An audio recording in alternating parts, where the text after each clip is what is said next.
The Smiths, please, please, please let me get what I want. Also, I'll be doing the Deftones version for you later in the video.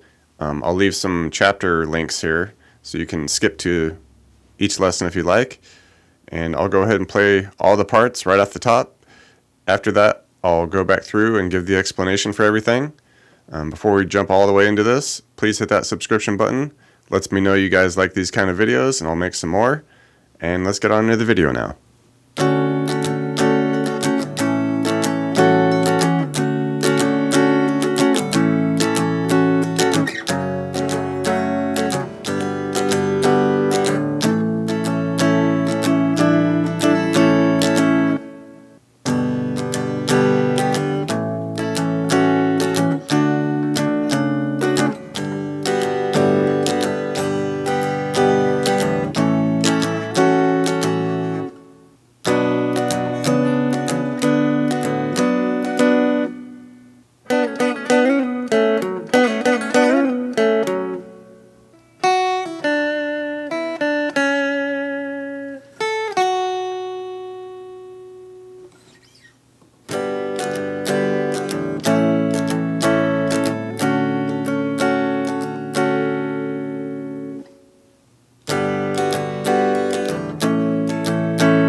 Alright, so for starters, we're in a standard tuning here. I think he might use the capo with the second, but I'm just going to skip all that, cut all that complication out of the way, and we can just do the chords pretty simple here. For the verse, we'll start here at a D major 7. Okay, nice sounding chord there. And we're just doing a loose kind of strum on this, that kind of vibe, and just jump up to the A now. And we give that a couple strums, and then we bring the pinky down to the 7 on the B to make it an A6. Kind of gives it a little bit more of that D major 7 flavor. Alright, and we just go through those chords a couple times, and then we wrap up the verse by coming down to a F sharp minor, D major 7, regular D shape, but just 2 on the E. And then from there, go to the A. And then here we can hang on the A for a moment and then do a little sus4 move by doing the pinky on the 7 of the G, back off to the normal. Getting in the chorus here, we start with the regular G to the A, give it that little A6. Alright, now we're going to do this fun little scale down where we drop down, hit the D, and then we shift down the bass note to the D flat, so just take that 5, make it a 4. Alright, end up on a G major 7. Okay, and then back to a regular G. A to the A6. And then we'll finish up with the chorus ending. Chorus ending, fun little shape here. And I suppose if you really wanted to, you could just hang on a B minor and let the bass do all the work. But I like to include the bass notes with it, so we just do a B minor shape. Alright, change the bass note to the 2 with A to the 4, so we get a D flat bass note there. And then keep the rest of the B minor shape there. Alright, then we move the bass note again to an open D, so we got that, and then that, remainder of the B minor shape under it. Okay, and then we finish up with now the F sharp bass note here at the 4 on the D, and then we keep our B minor under that still. Okay, so slowly.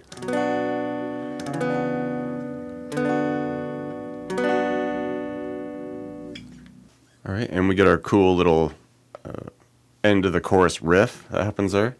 And basically just hanging out on the B and G string for the most part. We'll do this quick little pull off where we have the 4G and 3B. And just pull it off to 2s. Alright, and that just happens a couple times pretty quick. Alright, and then we take our 4 and 3, slide it up to 6 and 5. Back to the 4, 3. Pull off to the 2s. And then just land on a 4D. Alright, and it happens a couple times. Alright, and after our little chorus end riff, we get a tiny little, solo lead thing that happens there, a little interlude section. And we do it down here. We do 2 on the E, hold it a moment, and then pull it off to open, land on a 3B. Okay, and then we do open E, open B, 3, 2B, and then come up to 5E to 2. Right, and the chords over the top of that, G major 7 to the A to a D major 7. Right, and at the end of the second chorus, we get a new little thing that happens in here, where we, after coming off of our chorus ending riff and all that, we go back to a G major 7 to the A, and now just down to a regular D. Alright, and then we add in this new chord, the D7.